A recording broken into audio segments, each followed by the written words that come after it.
नमस्कार, मैं हूं आशीष त्रिपाठी आपके साथ और शुरुआत इस वक्त की बड़ी खबर से। जगदलपुर से बड़ी खबर आपको बता दें, ट्रेनी आईपीएस पर मारपीट का आरोप लगाया और आरोप सांसद प्रतिनिधि सुशील मौर्य ने लगाया। मारपीट के बाद कोतवाली थाने में हंगामा हुआ। यूथ कांग्रेस ने कोतवाली थाने में हंगामा किया। युवा कांग्रेस और पुलिस के बीच झड़प हुई। एसपी दफ्तर पहले युवा कांग्रेस कार्यकर्ता के बड़े नेता पहुंचे और कोतवाली थाना ट्रेनी आईपीएस पर मारपीट का आरोप लगाया गया। दरअसल ये जो दो तस्वीर हम आपको दिखा रहे हैं, यहां पूरा हंगामा मचा हुआ था। एसपी दफ्तर पहुंचे कांग्रेस कार्यकर्ता और कांग्रेस के बड़े नेता पहुंचे कोतवाली थाना। दरअसल ट्रेनी आईपीएस पर मारपीट का आरोप है। दोषी अधिकारी के खिलाफ कार्रवाई किए जाने की मांग की जा रही है। कांग्रेस जांच के लिए 3 दिन का अल्टीमेटम दे रही है। 3 दिन के अंदर जांच हो, कौन है इसके पीछे, उस पर कार्रवाई हो। तो बात करते करते ही मेरे से अचानक से मेरे को बोलते हैं कि चल तो निकल। मैं बोला सर कैसा आप बात कर रहे हैं मेरे से? तो मेरे को अपशब्द बोल के पीछे से एक लात मार। फिर मैं मार के इसको निकलो बाहर बोल के फिर मैं चुपचाप भी, मेरे मन में सब खड़े हुए थे। मैं उधर जाके फिर मैं फ़ोन लगाया। निष्पक्ष जांच होनी चाहिए। यदि हम जो बात बोल रहे हैं, हम वो चाहते हैं कि पुलिस प्रशासन, जो कि कानून व्यवस्था का हम सम्मान करते हैं, पुलिस व्यवस्था का सम्मान करते हैं और कानून पे पूरा विश्वास है, हम ये चाहते हैं कि जो हम बता रहे हैं उसकी निष्पक्षता पुलिस के वरिष्ठ अधिकारियों के समक्ष भी आ जाए। उसके बाद जो एक्शन की बात आती है, उस आधार पर प्रक्रिया में जो जांच का विषय होता है, जांच के बिंदु होते हैं और जब जांच कंप्लीट हो जाएगी, बहुत जल्दी, हमने 3 दिन की बात कही। यहाँ पदस्थ सीएसपी साहब हैं, विकास कुमार, भारतीय पुलिस सेवा के अधिकारी हैं, उनके विरुद्ध में शिकायत की गई। ये जांच का विषय है। अभी आवेदन प्राप्त हुआ है और सभी बिंदुओं पर इसमें सीसीटीवी सहित जो भी गवाह वहाँ उपस्थित थे उन सभी का कथन और टेक्निकल साक्ष्य के आधार पर इसकी जांच विवेचना की। और श्रीनिवास नायडू हमारे सहयोगी हमारे साथ इस वक्त फोन लाइन पर हैं। श्रीनिवास, क्या कार्रवाई की जा रही है ट्रेनी आईपीएस पर और क्या कांग्रेस के कार्यकर्ता कह रहे हैं इस पर? क्या कांग्रेस के नेताओं की तरफ से प्रतिक्रिया आ रही है? देखिए, मामला देर शाम का है, जब एक कांग्रेस कार्यकर्ता थाना परिसर कोतवाली परिसर में खड़ा रहता है। उसके बाद वो किसी थानेदार से सलाम करता है। उसके बाद वो जब मिलने जाता है तो उसके साथ आईपीएस, जो प्रशिक्षु आईपीएस है, उसके साथ कहासुनी हो जाती है और उसको लात भी मार दिया जाता है। जिसके बाद वो सांसद प्रतिनिधि को थाना बुलाता है। सांसद प्रतिनिधि सुशील मौर्य थाना पहुंचते हैं। उनके साथ भी जो आईपीएस अफसर है, उनके साथ भी कहासुनी हो जाती है, विवाद बढ़ जाता है, हाथापाई की स्थिति पहुंच जाती है। मामला बढ़ता है, कांग्रेस के यूथ कार्यकर्ता सहित कांग्रेस के जिला संगठन के अध्यक्ष सहित विधायक और अन्य नेता कोतवाली पहुंचते हैं और कार्रवाई करने की मांग करते हैं। काफी देर हंगामा होता है कोतवाली थाने में। इसके बाद कांग्रेस के जो दल है, वो 5 सदस्यीय दल जो है, वो एसपी बस्तर से मुलाकात करने पैदल मार्च के लिए निकलता है। वहाँ एसपी बस्तर से काफी देर बातचीत करने पर कार्रवाई करने की मांग करता है। 3 दिन के अंदर निष्पक्ष जांच के सहित कार्रवाई करने की मांग फिलहाल किया है कांग्रेस संगठन ने। जी, बहुत शुक्रिया आपका श्रीनिवास इस पूरे मामले पर जानकारी देने के लिए। और गरियाबंद से बड़ी खबर आपको बता दें, पुलिस और नक्सलियों के बीच मुठभेड़ का मामला। मुठभेड़ में 5 लाख का इनामी नक्सली ढेर कर दिया गया। मौके से भारी मात्रा में विस्फोटक नक्सली सामान बरामद हुआ। मुठभेड़ को लेकर एसपी ने खुलासा किया। दरअसल आधे घंटे तक पुलिस और नक्सलियों के बीच फायरिंग हुई। मारा गया एलओएस डिप्टी कमांडर नंदलाल उर्फ अमलू। नेताम जुगाड़ थाना क्षेत्र के करलार झर पहाड़ी में मुठभेड़ हुई और यहां 10 सालों से नक्सली संगठन में यह सक्रिय था। गरियाबंद जिले का यह निवासी है, जिसका नाम नक्सली नंदलाल है और ये एलओसी डिप्टी कमांडर, जिसे गोली मारकर ढेर कर दिया गया। जुगाड़ के अंदर में जो एक साबिन कछा, करलाझर और नागेश, 3 गांव है, उसके पास के जो जंगल, उस जंगल में हमारी जो संयुक्त टीम की, उस टीम की मुठभेड़ हुई। उस मुठभेड़ में हमने फिर सर्च किया, हमारी टीम ने सर्च किया तो हम लोगों को एक नक्सल की डेड बॉडी जो मिली, उसका आइडेंटिफिकेशन, उसका नाम जो था, नक्सली नाम जो था नंदलाल था। रहने वाला रक्षा पत्थर का है, अपने गिरियाबंद का रक्षा पत्थर का रहने वाला है। डिप्टी कमांडर उदंती लोइस का वो डिप्टी कमांडर था। और नारायणपुर से बड़ी खबर है, इनामी नक्सली ने सरेंडर किया। जहां एक तरफ 5 लाख का इनामी नक्सली ढेर कर दिया गया, तो वहीं एक और 5 लाख के इनामी नक्सली ने थाने में जाकर सरेंडर किया। कुतुल एरिया में सक्रिय कमांडर ये था। नक्सली संगठन में 14 सालों से ये सक्रिय था और पुलिस की नीति से प्रभावित होकर इसने आत्मसमर्पण किया। नारायणपुर एसपी के सामने इसने सरेंडर किया और मुख्य धारा से जुड़कर अपनी आगे की जिंदगी सुकून से जीने का फैसला लिया। दरअसल नक्सली संगठन में 14 साल से यह सक्रिय था। नारायणपुर एसपी के सामने सरेंडर किया है 5 लाख के इनामी नक्सली ने। जहां इस पूरे मामले में अब तक जो कार्रवाई की गई है, इसके तहत बहुत संख्या में नक्सलियों ने सरेंडर किया, मुख्यधारा से जुड़े। उनमें से एक और बड़ा नक्सली 5 लाख का इनामी नक्सली जिसने सरेंडर किया है। नारायणपुर पुलिस द्वारा निरंतर नक्सल विरोधी अभियान चलाया जा रहा है, जिसके तहत छत्तीसगढ़ शासन की जो पुनर्वास नीति है उसका हम प्रचार प्रसार करते रहते हैं। इसी से प्रभावित होकर तथा नक्सलियों की जो हिंसा और अत्याचार की नीति है, इससे तंग आकर आज मोटूराम मंडावी निवासी मिरामेटा थाना भैरमगढ़ उर्फ मनोज मंडावी, जो कि कुतुल एलओएस कमांडर के तौर पर कार्यरत था। और अंबिकापुर में गांजा तस्करों पर शिकंजा कसा गया। पुलिस ने 3 आरोपियों को गिरफ्तार किया। आरोपियों के पास से 30 किलो गांजा बरामद किया गया और जब्त गांजे की कीमत करीब 6 लाख रुपए बताई जा रही है। मुखबिर की सूचना पर पुलिस ने कार्रवाई की और गांजा तस्करों पर शिकंजा कसा। आपको बता दें कि अंबिकापुर में गांजा तस्करों पर कार्रवाई करते हुए पुलिस ने इन्हें धर दबोचा। फुलवानी उड़ीसा से 3 लोग गांजा लेके आ रहे थे और ग्राहक के इंतजार में थे और वरिष्ठ अधिकारियों की सूचना देकर हम लोग तुरंत अभिषेक पांडे जो बस स्टैंड सहायता केंद्र का प्रभारी है वहाँ पे मौके पे पहुँचे थे और 3 लोगों से 30 किलो के गांजा जब्त किए थे। 3 लोग ऋषि कुमार सिंह है एक रोहतास बिहार से और शिवांश कुमार है रोहतास से और अनंत राम मल्लिक है फुलवानी उड़ीसा से। 30 किलो गांजा के साथ वो पकड़े गए और 30 किलो का गांजे का कीमत लगभग 6 लाख का बताया जा रहा है। और बिलासपुर में बीजेपी युवा मोर्चा का हल्ला बोल, बेरोजगारी भत्ते को लेकर हल्ला बोल। रोजगार कार्यालय में तालाबंदी की कोशिश, विरोध प्रदर्शन में बीजेपी के बड़े नेता हुए शामिल। रोजगार कार्यालय बंद करने के दौरान झड़प, पुलिस और बीजेपी युवा मोर्चा के कार्यकर्ताओं के बीच झड़प। बैरिकेड्स तोड़कर रोजगार कार्यालय में कार्यकर्ता घुस गए।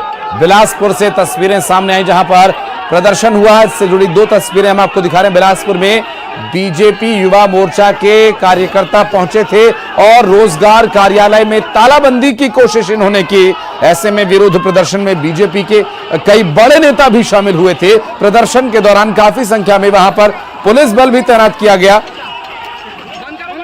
और बैरिकेड्स को तोड़कर रोजगार कार्यालय में कार्यकर्ता घुसते नजर आए। तस्वीरें आपको दिखा रहे हैं साथ साथ हम बिलासपुर से, जहां पर रोजगार कार्यालय में तैनात पुलिस कर्मचारियों और प्रदर्शनकारी कार्यकर्ताओं के बीच झड़प भी हुई। रोजगार कार्यालय में तालाबंदी के लिए पहुंचे थे ये प्रदर्शनकारी नेता। विरोध प्रदर्शन में दरअसल रोजगार कार्यालय का घेराव करने, तालाबंदी करने के लिए सभी पहुंचे थे, जहां इनका यह कहना है कि रोजगार न देकर के बेरोजगारी भत्ता के नाम पर ऊंट के मुंह में जीरा डाल रही है सरकार। और इससे जुड़ी 2 तस्वीरें विरोध प्रदर्शन की, जहां बेरोजगारी भत्ते को लेकर हल्ला बोल किया बीजेपी के कार्यकर्ताओं ने और रोजगार कार्यालय में तालाबंदी कर प्रदर्शन करते नजर आए। विरोध प्रदर्शन में बीजेपी के बड़े नेता शामिल हुए और रोजगार कार्यालय को बंद कराने के दौरान झड़प हो गई मौजूद पुलिस कर्मचारी और कार्यकर्ताओं के बीच। और इंदौर में भीषण सड़क हादसा हो गया और इस हादसे में 4 लोगों की जान चली गई।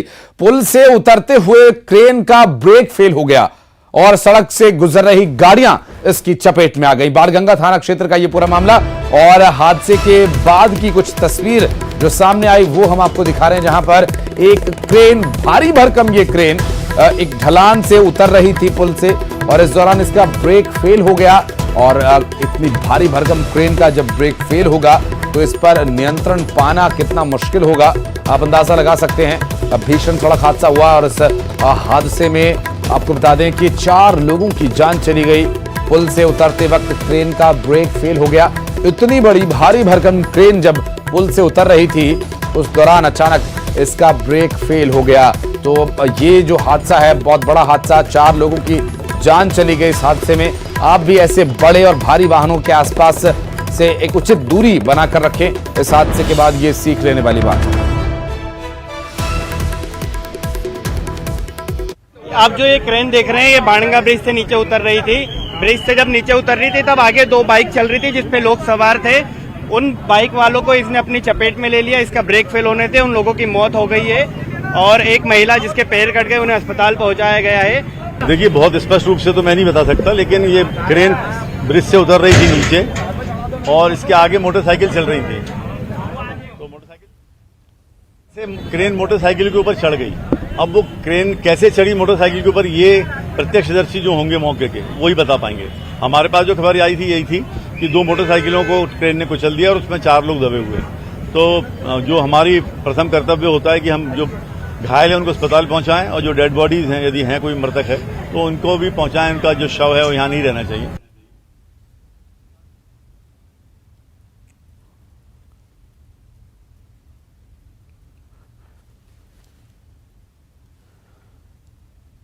और इस पूरे मामले में सड़क से गुजर रहे हादसे के बाद क्या स्थिति वहां पर है, विकास हमारे सहयोगी हमारे साथ जुड़ गए हैं। विकास से बात करेंगे। विकास, क्या है अपडेट, कैसे ये हादसा हुआ, क्या बता रहे प्रत्यक्षदर्शी, मृतक कौन कौन है और क्या है डिटेल्स?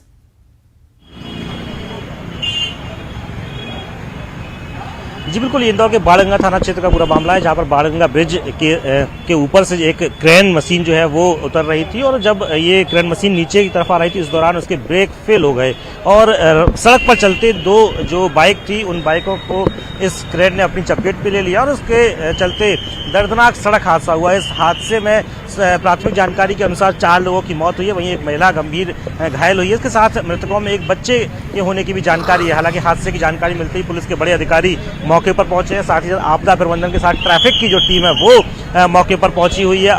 अब से कुछ देर पहले यह काफी जाम की स्थिति बनी हुई थी, लेकिन ट्रैफिक ने अब उस जाम को यहां पर क्लियर करा दिया है। पुलिस के बड़े अधिकारी यहां पर पहुंचे हुए हैं जो लगातार अब स्थिति को संभाले हुए। सड़क पर जो जाम था उसे हाल फिलहाल में क्लियर करा दिया गया, लेकिन अब तक मृतकों की पहचान स्थापित नहीं हो सकी कि आखिर कौन लोग थे, कहां से आ रहे थे और कहां जा रहे थे। बहरहाल ये अब पुलिस के लिए इन्वेस्टिगेशन का विषय है और जो इस क्रेन को चला रहा था उस वाहन चालक को भी पुलिस ने हिरासत में ले लिया है। बहरहाल पूरे मामले में अब जांच जारी है, लेकिन इसकी अगर बात किया तो कहीं ना कहीं बहुत दर्दनाक हादसा व्यस्ततम इलाके में व्यस्ततम समय पर हुआ है। ये यातायात के लिए भी बड़ी चुनौती बना हुआ है। एक विकास, इसमें लापरवाही भी कही जा सकती है, क्योंकि अभी तक जो इस तरह के बड़े वाहन हैं या ट्रक्स हैं, इस तरह के बड़े वाहनों को अमूमन रास्ता खाली करा के पास कराया जाता है। प्रशासन की जिम्मेदारी बनती है, यातायात विभाग की जिम्मेदारी बनती है। ऐसे चलते रोड पर ऐसे वाहनों को नहीं ले जाया जा सकता, इस बात का ध्यान रखा जाता है। यूं भी व्यवहारिकता के आधार पर भी देखें तो इतना बड़ा वाहन जब पुल से उतरेगा तो उसके आसपास जो वाहन हैं कई बार नियंत्रण खो जाता है, कई बार हल्के वाहनों की भी नियंत्रण उससे छूट जाता है। तो ये तो बहुत बड़ा भारी वाहन है। इसके बारे में प्रशासन क्या कह रहा है, क्या लापरवाही हुई है इस स्तर पर? बेशक लापरवाही से माना जाएगा, चूंकि बहुत स्पष्ट निर्देश ये भी रहते हैं कि शहर के बीच इलाके में बड़े वाहन व्यस्ततम समय पर नहीं गुजरेंगे। और ये जो घटना जिस वक्त हुई है ये बेहद पीक आवर्स है। यहाँ पर उस दौरान बड़ी संख्या में राहगीर गुजर रहे थे, वाहन बहुत ज़्यादा थे, उस दौरान ये हादसा हुआ। तो आखिर ये इस वजह से भी लापरवाही मानी जा सकती है। जब ये सड़क पर ये वाहन दौड़ रहा था उसी वक्त यहाँ इसके ब्रेक फेल हुए, तो ये भी माना जा सकता है कि देखरेख इसकी प्रॉपर नहीं हो सकी है। इस वजह से ये भी एक गंभीर लापरवाही मानी जा सकती है। ये इस वाहन के नीचे जो है वो 2 पहिया वाहन फंसे हुए थे। ये गाड़ी का जो नंबर है HR38B2002। हालांकि इसके बाद अब जो पुलिस है वो और भी खामियां देखेगी कि आखिर किन किन खामियां इसमें थी, क्या क्या उल्लंघन इसमें किया गया था, नियम के अनुरूप ये वाहन चल भी रहा था या नहीं चल रहा था। तो ये माना जा सकता है कि इसके बाद अब पुलिस कठोर कार्रवाई वाहन चालक और जो वाहन स्वामी होगा उसके खिलाफ करने जाएगी। शुक्रिया आपका जानकारी के लिए और नजर बनाए रखिए, आगे डिटेल आपसे लेंगे। बढ़ते आगे, राजधानी रायपुर के साइंस कॉलेज मैदान में आभार सम्मेलन का आयोजन किया गया और सम्मेलन में मुख्यमंत्री भूपेश बघेल, स्वास्थ्य मंत्री टी.एस. सिंहदेव, महिला बाल विकास मंत्री अनिला भेड़िया शामिल हुई। आंगनबाड़ी कार्यकर्ता, सहायिका, मितानिनों ने सम्मेलन का आयोजन किया और आभार सम्मेलन के जरिए सीएम भूपेश बघेल का आभार जताया। सम्मेलन में पहुंचे मुख्यमंत्री भूपेश बघेल ने महिला समूहों के स्टॉल का निरीक्षण किया और इसके साथ ही सीएम ने 6 आंगनबाड़ी कार्यकर्ता, 5 मितानिनों को सम्मानित किया। महिला समूहों को 10 लाख का चेक भी सीएम ने दिया। बता दें कि प्रदेश सरकार ने आंगनबाड़ी कार्यकर्ताओं का मानदेय 6,500 से बढ़ाकर 10,000 कर दिया है। आंगनबाड़ी सहायिका का वेतन 3,300 से बढ़ाकर 5,000 कर दिया गया है और मिनी आंगनबाड़ी कार्यकर्ताओं का मानदेय 7,000 कर दिया गया था। सीएम भूपेश बघेल ने बजट में मानदेय बढ़ाने का ऐलान किया था।